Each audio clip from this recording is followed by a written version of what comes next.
Welcome to my YouTube channel. SSLC chemistry പരീക്ഷയിൽ ചോദിക്കാൻ സാധ്യതയുള്ള ഇമ്പോർട്ടൻ്റ് ആയിട്ടുള്ള ചോദ്യങ്ങളാണ് ഡിസ്കസ് ചെയ്തുകൊണ്ടിരിക്കുന്നത്. അതിൽ പ്രധാനപ്പെട്ടതാണ് അമോണിയയെപ്പറ്റി, അമോണിയയുടെ വ്യാവസായിക നിർമ്മാണത്തെപ്പറ്റി. ആദ്യം നമ്മൾ പഠിക്കാൻ പോകുന്നത് അമോണിയയുടെ വ്യാവസായിക നിർമ്മാണത്തിൻ്റെ പ്രക്രിയ പേരെന്ത്? പ്രക്രിയയുടെ പേരെന്ത്? ഹേബർ പ്രക്രിയ. എന്താണ് ഹേബർ പ്രക്രിയ? പഠിക്കാം. ഓക്കെ.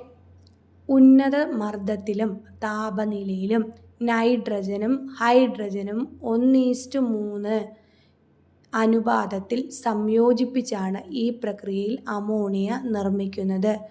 സ്പോഞ്ച് അയൺ ഉൽപ്രേരകമായി ഉപയോഗിക്കുന്നു. സ്പോഞ്ച് അയൺ എന്തായിട്ട് ഉപയോഗിക്കുന്നു? ഉൽപ്രേരകമായിട്ട് ഉപയോഗിക്കുന്നു.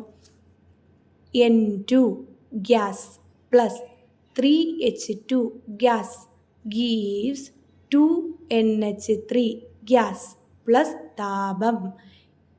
അപ്പോൾ എന്താ മനസ്സിലാകുന്നു? നൈട്രജൻ 1, ഹൈഡ്രജൻ 3, കിട്ടുന്നത് 2NH3. അന്തരീക്ഷ വായുവാണ് നൈട്രജൻ്റെ സ്രോതസ്സ്. നാഫ്ത പോലുള്ള പെട്രോളിയം ഉൽപ്പന്നങ്ങൾ ഹൈഡ്രജൻ്റെ സ്രോതസ്സായി ഉപയോഗിക്കുന്നു. ജലത്തിൻ്റെ വൈദ്യുത വിശ്ലേഷണം വഴി നിർമ്മിക്കുന്ന ഹൈഡ്രജനും ഉപയോഗിക്കാറുണ്ട്. നൈട്രജൻ്റെ സ്രോതസ്സ് ആരാണ്? അന്തരീക്ഷ വായു. പിന്നെ ഹൈഡ്രജൻ്റെ സ്രോതസ്സ് ആരാണ്? നാഫ്ത പോലുള്ള പെട്രോളിയം ഉൽപ്പന്നങ്ങൾ. ജലത്തിൻ്റെ വൈദ്യുത വിശ്ലേഷണം വഴി നിർമ്മിക്കുന്ന ഹൈഡ്രജനും ഉപയോഗിക്കാറുണ്ട്. ഹേബർ പ്രക്രിയ വഴി ഉൽപ്പാദിപ്പിക്കപ്പെടുന്ന അമോണിയ ഉയർന്ന മർദ്ദത്തിൽ ദ്രവീകരിച്ച് ദ്രാവക അമോണിയയാക്കി മാറ്റുന്നു. ദ്രാവക അമോണിയ. അതുപോലെ തന്നെ നെക്സ്റ്റ് ആയിട്ട് നോക്കാനുള്ളത് അമോണിയയുടെ ഗാഢജലീയ ലായനിയാണ് ലിക്കർ അമോണിയ. ഇത് ഇമ്പോർട്ടൻ്റ് ആണേ, നോക്കിക്കോണേ. അമോണിയയുടെ ഗാഢജലീയ ലായനിയെ വിളിക്കുന്ന പേരെന്താണ്? Liquor ammonia. മർദ്ദം ഉപയോഗിച്ച് അമോണിയ വാതകം എളുപ്പത്തിൽ ദ്രവീകരിക്കാം. ദ്രവീകരിച്ച അമോണിയ ലിക്വിഡ് അമോണിയ എന്നറിയപ്പെടുന്നു. ദ്രവീകരിച്ച അമോണിയ എന്താണ്? Liquid ammonia. അപ്പോൾ ഇത്ര കാര്യങ്ങളാണ് നമ്മളിവിടെ നോക്കുന്നത്. അതുപോലെ തന്നെ അമോണിയയുടെ ഉപയോഗങ്ങളും കൂടെ നോക്കി വെച്ചോളൂ. Ammonium sulphate, ammonium phosphate, urea മുതലായ വളങ്ങൾ നിർമ്മിക്കുന്നതിന് അമോണിയ ഉപയോഗിക്കാം. ശീതീകാരിയായി അമോണിയ ഉപയോഗിക്കാം. നൈലോൺ, റയോൺ പോലെയുള്ള കൃത്രിമ നാരുകൾ നിർമ്മിക്കാൻ അമോണിയ ഉപയോഗിക്കാം.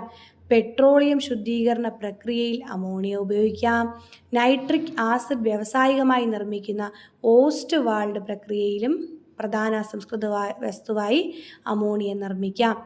അപ്പോൾ ചോദിക്കട്ടെ, എത്ര നൈട്രജനും എത്ര ഹൈഡ്രജനുമാണ് NH3 നിർമ്മാണത്തിൽ നമ്മൾ വ്യാവസായികമായി ഉപയോഗിക്കുന്നത്? NH3 നിർമ്മാണത്തിൽ 1 നൈട്രജൻ 3 ഹൈഡ്രജൻ ഗേഷ്യസ് ഫോമിൽ 2NH3 ഉണ്ടാകുന്നു, പ്ലസ് താപം പുറത്തുവിടുന്നു. ഉന്നത മർദ്ദം, താപനില.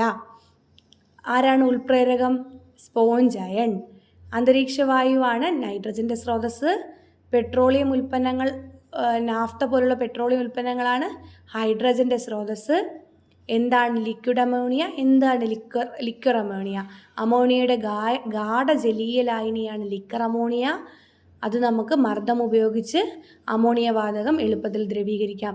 ദ്രവീകരിച്ച അമോണിയ ലിക്വിഡ് അമോണിയ എന്നും അറിയപ്പെടുന്നു. Okay, thank you. ഇത് ഇമ്പോർട്ടൻ്റ് ആണ്, നോക്കിയിട്ട് തന്നെ പോവുക. ഓക്കെ.